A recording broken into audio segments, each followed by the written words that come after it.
Is motion sickness preventing you from starting your flight training or giving you doubts about whether you can become a pilot? Or do you just want to travel in comfort without constantly getting sick? Then this video is for you.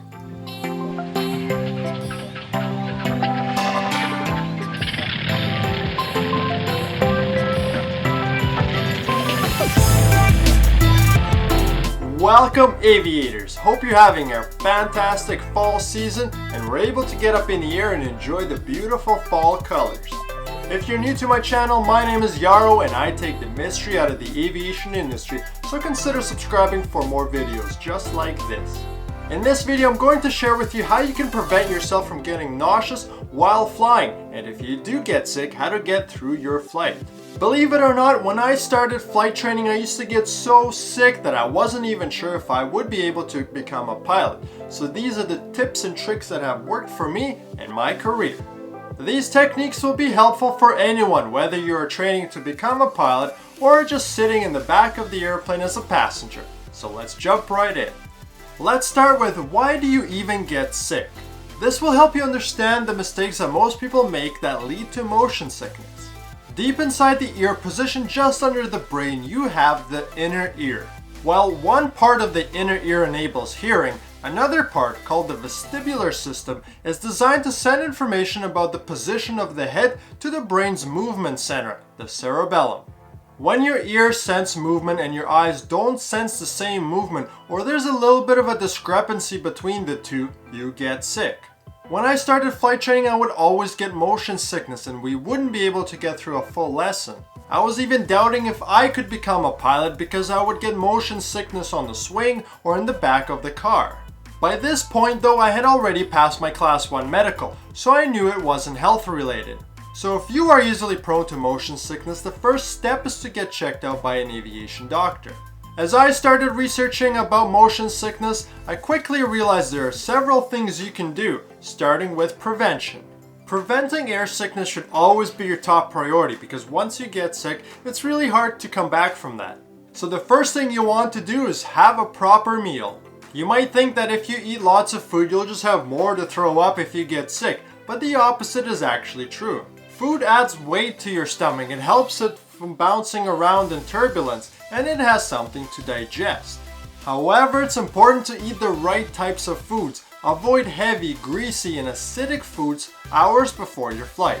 Next, don't drink alcohol if you're prone to motion sickness. Of course, you wouldn't be drinking as a pilot before your flight, but this tip can help you if you're sitting in the back of the airplane as a passenger. Alcohol dehydrates you and is absorbed into the fluid of your inner ear, and it stays there, even after it's no longer present in the blood and the brain. Because the inner ear monitors your balance, this can lead to vertigo and spatial disorientation. That's why pilots also have minimum bottle to throttle rules. It's how many hours you have to stop drinking before your next flight. As well as companies can set their own rules for how many hours you have to stop drinking before your next flight. The next thing that can prevent motion sickness is being able to see the horizon.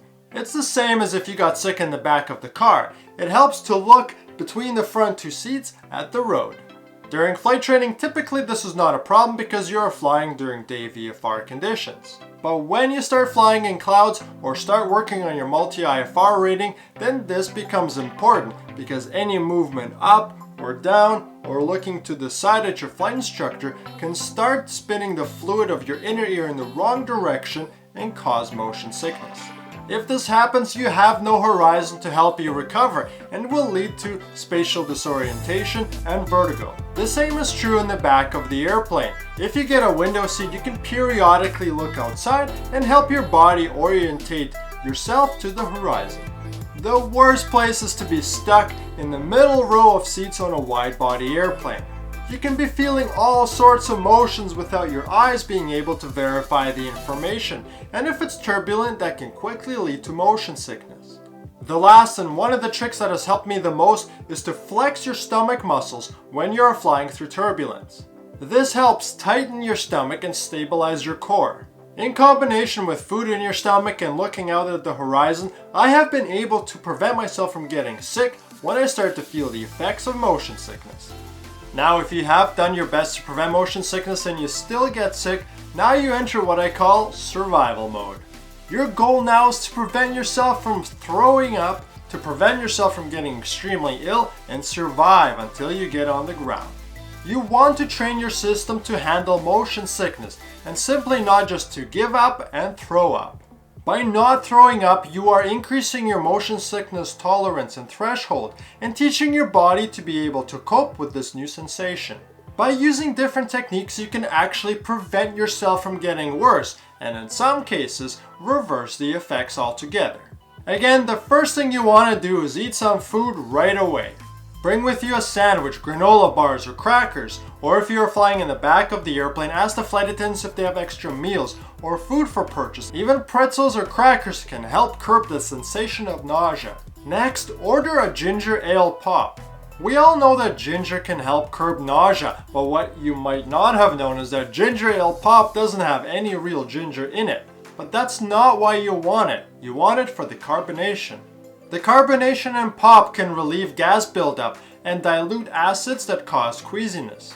At the same time, the water and sugars replenish your body's liquids and nutrients. It will also make you feel more full, creating a bit of an illusion for your stomach and helping stop your motion sickness from getting worse. Lastly, you want to control your breathing. Focus on slow, deep breaths in and out while you snack on your food and drink your pop.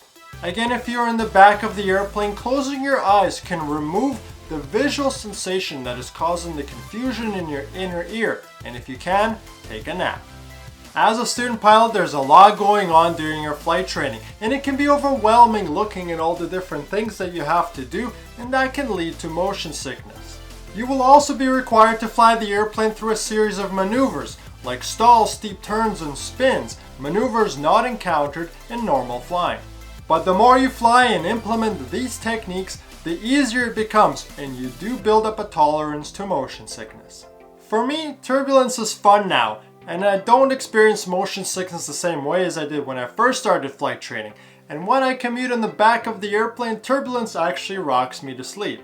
That's not to say that I'm immune to motion sickness, and very rarely it can happen, either if my blood sugar is low or I missed a meal. So if you are encountering motion sickness, then I hope these techniques can help you overcome it, because if I can overcome it, then you can too. So I hope you enjoyed this video and got some value from it. If you did, smash the like button, check out the best coffee for pilots, and I'll see you in the next video.